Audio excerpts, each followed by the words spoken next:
Okay, so thank you for joining me on this Thursday. Had a wonderful fellowship last night, video fellowship. I got an email from Catherine Holmes in Australia, our sister, and she opened up a live video fellowship, which was nice, through YouTube StreamYard, pretty much the same as ACES live deal. So, yeah, she's the first lady in the body of Christ who has decided to start this up. We need fellowship. A lot of us lack it. I know I do in my own area here. So this is a wonderful avenue to get together as believers for fellowship. And I mean fellowship, unity of the Spirit, connection in that way. And I love it because it's good in the sense of edifying and building up the body of Christ. And Dean and Chris tried to join. They weren't successful, but maybe next time. We had Norman LaBelle, just the three of us, and it was great. We did a 2-hour session, so I'm thankful for it. I'm going to post the link to that actual video fellowship last night, and you're able to see it. She posted it on her YouTube channel. I'll also post a link to her YouTube channel, so you can connect with Catherine if you want to join in the fellowship. That would be great. And I'll leave that all up to her. So, we have this series, and I guess I'm starting in scene 13, but it's called Future Scenes, The Grandeur of God's Purpose by John Essex. I'll have to look for scene 1 through 12 and then share it later.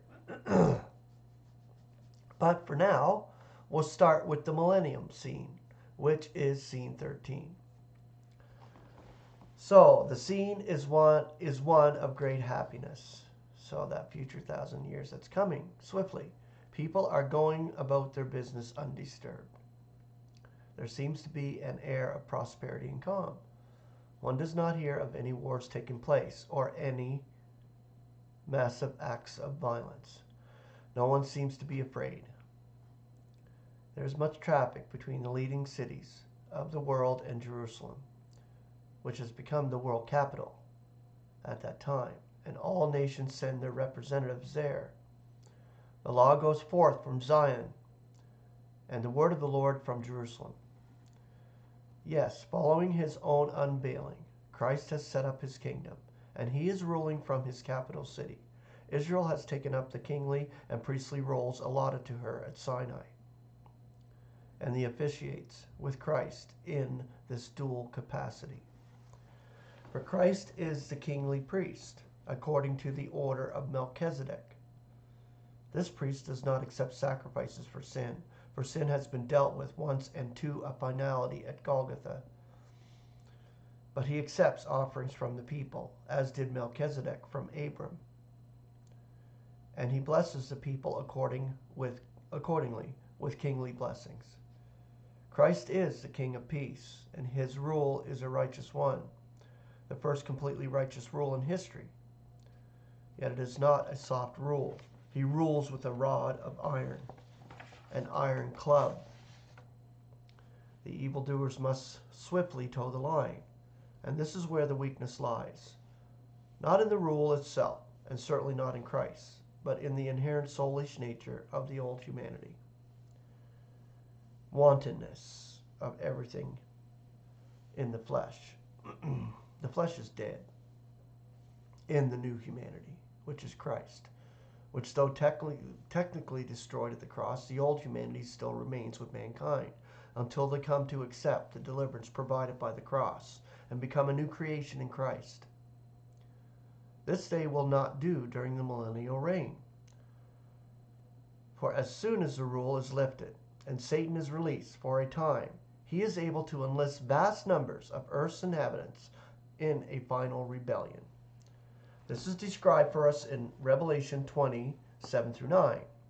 And whenever the 1,000 years should be finished, Satan will be loosed out of his jail, and he will be coming out to deceive all the nations, which are in the four corners of the earth, Gog and Magog, to be mobilizing them for battle, their number being as the sand of the sea. And they went up over the breadth of the earth, and surround the citadel of the saints, and the beloved city. And fire descended from God out of heaven, and devoured them. How strange in view of that scripture, that so many believers should look upon the millennium as the final eon, ushering in eternal happiness. Okay, so we'll get into scene 14 tomorrow, the Great White Throne. Grace and peace. Have a beautiful Thursday.